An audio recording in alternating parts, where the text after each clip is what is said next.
Hi everyone, welcome back to my channel. I hope you all are doing good. तो आज हम finally 4-5 महीनों के बाद में फॉरेंसिक साइंस के लेक्चर्स वापस स्टार्ट कर रहे हैं। तो एक्चुअली मैंने जब लास्ट टाइम आपको पढ़ाया था तो वो हमने क्वेश्चन डॉक्यूमेंट ही हम कंटिन्यू कर रहे थे। तो आज मैंने यही सोचा कि कुछ लेक्चर्स और रह गए हैं क्वेश्चन डॉक्यूमेंट के, तो 3-4 लेक्चर ही बस आएंगे क्वेश्चन डॉक्यूमेंट पे, क्यूडी पर हम ये कंप्लीट करेंगे। कंप्लीट करने के बाद में मैं या तो जेनेटिक्स स्टार्ट करूंगी, यानी कि जेनेटिक्स में हम डीएनए स्टार्ट करेंगे, और फॉरेंसिक बायोलॉजी और सीरोलॉजी की बहुत ज़्यादा डिमांड आ रही है तो हम वो स्टार्ट करेंगे। अगर आपको इसके अलावा कुछ और चाहिए है ना, तो मुझे कमेंट सेक्शन में बताना, तो हम उस अकॉर्डिंग जो है प्लान कर लेंगे। फिलहाल ये है part number 7 of question document, जिसमें हम पढ़ने वाले हैं फीचर्स ऑफ हैंड राइटिंग।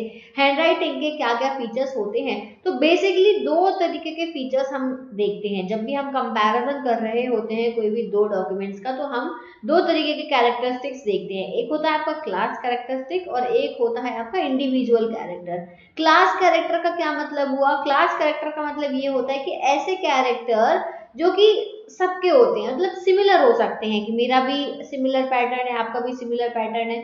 और इंडिविजुअल कैरेक्टर की मेरा एक कोई लिखने का तरीका है, जैसे मान लो मैं ये पी बनाती हूँ तो ये मेरा खुद का पी बनाने का तरीका है। नॉर्मल पी ऐसा बनता है ना, नॉर्मल पी जो है वो ऐसा बनेगा, लेकिन मैं ऐसा पी बनाती हूँ, ये मेरा तरीका है। This is my individual character. तो एक्चुअली में हैंडराइटिंग के भी दो तरीके के कैरेक्टरिस्टिक्स होते हैं, एक क्लास होता है और एक होता है आपका यहाँ पे इंडिविजुअल कैरेक्टर। तो हम उनके बारे में यहाँ पर स्टडी करेंगे।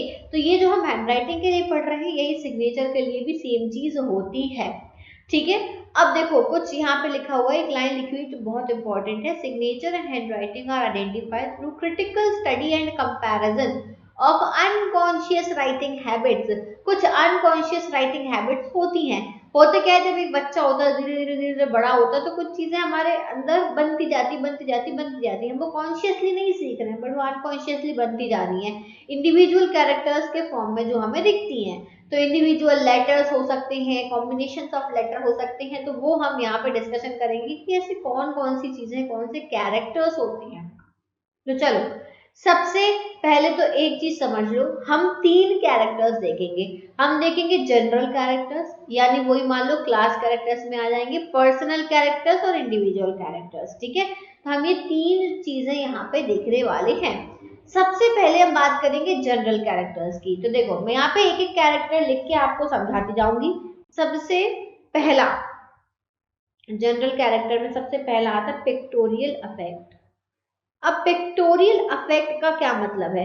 पिक्टोरियल अफेक्ट यानी कि आप किस तरीके से पिक्चर्स का यूज करते हो। किसी किसी की आदत होती है ना, एक राइटर अपने स्किल्स कैसे दिखा रहा है, कि मेरी बहुत ज्यादा आदत है कि मैं एग्जाम्स में जब लिखती हूँ तो मैं डायग्राम्स के फॉर्म में ज्यादा लिखती हूँ। अगर मान लो कोई एक्सपेरिमेंट भी है ना, तो मैं एक डायग्राम बनाऊंगी, टेक अ स्लाइड। ठीक है, फिर स्टेप 1 हो गया टेक अ स्लाइड। हाँ, पोर ग्लिसरीन ऑन इट। ठीक है, ग्लिसरीन डालो उसमें, तो मैं ये डायग्राम बना दूंगी ऐसे।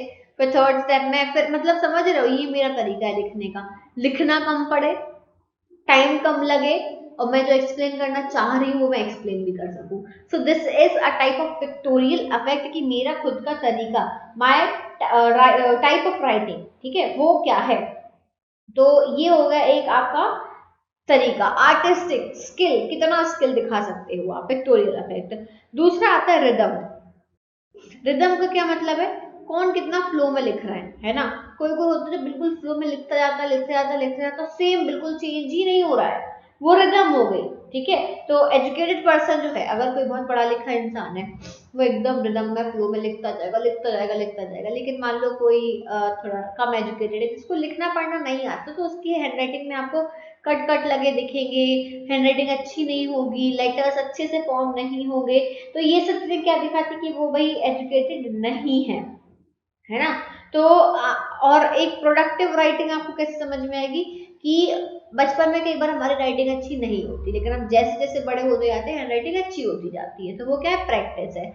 तो इससे हमें बहुत सारे आइडियाज लग जाते हैं कि ये जो हमें क्वेश्चन डॉक्यूमेंट मिला है, इसमें हैंड राइटिंग जो है ये किसी स्किल्ड पर्सन की है, या किसी नौसिखिए की है, या किसी एजुकेटेड की है, या किसी अनएजुकेटेड की है। समझ गए? तो हो गया रिदम। तीसरा आता है यहाँ पे स्टाइल। तीसरा था स्टाइल। तो स्टाइल क्या है भाई, सबका अपना अपना स्टाइल होता है लिखने का, है ना। इनिशियल ट्रेनिंग कैसी मिली है वो, फिर उसके बाद में धीरे धीरे धीरे धीरे धीरे धीरे मॉडिफाई हो जाता है, फिर इंडिविजुअल जो अपने अकॉर्डिंग अडॉप्ट कर लेता है। हमने जो है ऐसा सीखा था बनाना, फिर हमने ऐसा सीखा बनाना, अब जो है वो हम ऐसा बनाते हैं। दिस इज वॉट कि हमने सीखा ये था, धीरे धीरे इवॉल्व होकर हमने ये बनाना स्टार्ट कर दिया। तो ये अपना खुद का स्टाइल है। उसके बाद में चौथी चीज आती है मूवमेंट। मूवमेंट मतलब क्या हुआ, मूवमेंट यानी फिंगर्स का मूवमेंट कैसे कर रहे हो आप, रिस्ट का मूवमेंट कैसे कर रहे हो आप, फोर आर्म का मूवमेंट कैसे कर रहे हो, और होल आर्म का मूवमेंट कैसे कर रहे हो। ऐसे समझो इस चीज को, कैसे समझो। फिंगर्स का मूवमेंट, हम सिर्फ लिख रहे हैं, हम सिर्फ फिंगर्स का यूज कर रहे हैं। जैसे मैं यहाँ पे ये कुछ लिख के बताऊंगी तो मैं यहाँ पे सिर्फ अपनी दो फिंगर्स का जो है वो यूज करके यहाँ पे कुछ भी लिख रही हूँ, ठीक है। सिंपल सी चीज हो गई। कोई कोई होता है जो पूरा रिस्ट का यूज करता है, कोई अपने फोरआर्म का यूज करता है। अब भाई कोई आर्टिस्ट है बड़ा बड़ा लिखने तो पूरा हाथ यूज करेगा। तो मूवमेंट, किस तरीके का मूवमेंट जो है उस डॉक्यूमेंट में देखा गया है। फिफ्थ चीज, अब फिफ्थ क्या होगा, pen position. Pen position, pen position क्या चीज है, पेन है, ठीक है। हाउ पेन इज पोजीशन, अब ये सरफेस है मेरा, ठीक है, ये मेरा सरफेस है। अब इस पे मैंने पेन को कैसे पोजीशन, कुछ लोग ऐसे पकड़ के लिखते हैं, ऐसे पकड़ के, कुछ लोग एकदम स्ट्रेट पकड़ के लिखते हैं, कुछ लोग टेढ़ा पकड़ के लिखते हैं। सबका अपना अपना अलग अलग तरीका होता है पेन पोजीशन का, ठीक है। Sixth, line quality. What do you mean by line quality. Line quality का मतलब ये है कि ये एक एक लाइन है, जैसे माय नेम इज प्रिंसी। अब लाइन क्वालिटी देखो, मैंने इस तरीके से लिखा, ठीक है, यूनिफॉर्मली लिखा है। अगर तो मैं एक्सपीरियंस हूँ, अगर अब मुझे नहीं आ रहा है तो एम पता चले, एम बनाने में मुझे बहुत मेहनत लग गई कि माय नेम, टूट टूट के लिख रहा है वो, तो एक्सपीरियंस नहीं है। This is experience, this is not experience, ठीक है। Line quality. इसके बाद में क्या आते हैं, स्किल्स।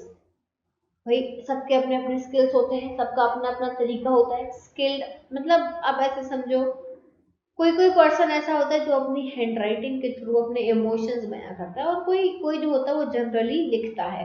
तो स्किल्स भी एक क्वालिटी है, ज्यादा इसमें डीप मत घुसो, बस जान लो। इसके बाद में आते हैं ट्रेमर्स। ट्रेमर्स का क्या मतलब है, अब मान लो कोई क्वेश्चन डॉक्यूमेंट मिला है, उसमें सिग्नेचर है किसी के, ठीक है, कोई बूढ़ी अम्मा है, उनके सिग्नेचर है, बूढ़ी अम्मा तो एक्सपायर हो गई।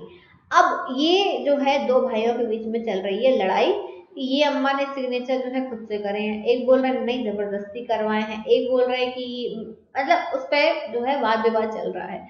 अब क्या होगा, जैसे ये जो सिग्नेचर है, अब हम इनका आइडेंटिफिकेशन करेंगे उनके पुराने सिग्नेचर से, उनने कहीं और भी सिग्नेचर करे होंगे तो हम उससे आइडेंटिफिकेशन करेंगे।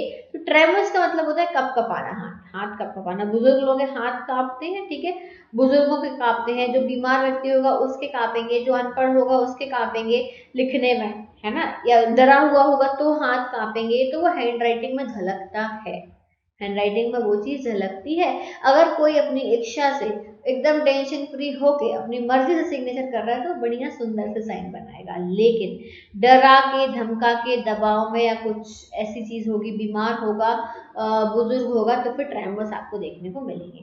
तो ये हो गई एक क्वालिटी। और अब इतना हो गया, ये 8 क्वालिटीज आपने याद कर ली, बहुत है, सफिशियंट थी। ये थे general characteristics.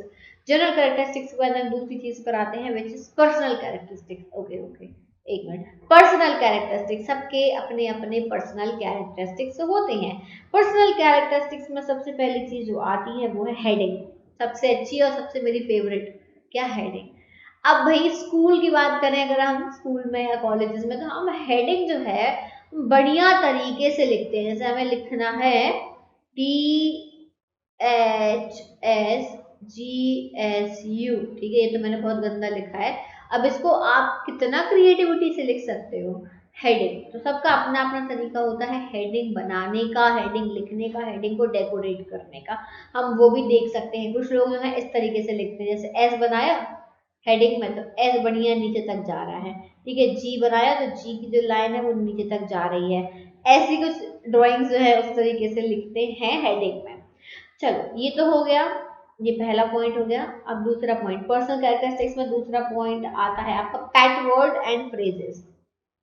PAT words and phrases. अब इससे एक चीज हमें ये समझ में आती है, अगर कोई पैड वर्ड यूज कर रहा है, जैसे ईसीटी हमने लगा देते हैं, ईएक्स लगा देते हैं, दैट इज लगा देते हैं, इसका मतलब ये है कि ये पर्सन जो है ये पढ़ा लिखा है, होशियार है, इंटेलिजेंट है, इसको इन सब के बारे में पता है ना।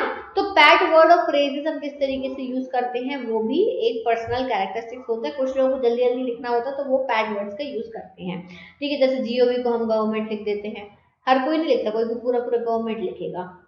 चलो इसके बाद में तीसरा जो आता है पैराग्राफिंग। पैराग्राफिंग मतलब पैराग्राफ चेंज करने का भी अपना अपना तरीका होता है। कोई जो होता है, हमने 2 लाइन लिखी, फुल स्टॉप आ गया, लो भाई उन्होंने पैराग्राफ बदल दिया। कोई कोई 1 2 3 4 5 लिखने के बाद में 1 2 3 4 अपना पैराग्राफ चेंज कर रहा है, कोई कोई इस तरीके से पैराग्राफ चेंज करता है, कोई कोई ऐसे लिखता है, मतलब किसी सबका अपना अपना कॉपी में लिखने का तरीका अलग अलग होता है। तो this is personal characteristic. Fourth, इसके बाद में क्या आएगा फोर्थ में, स्पेसिंग।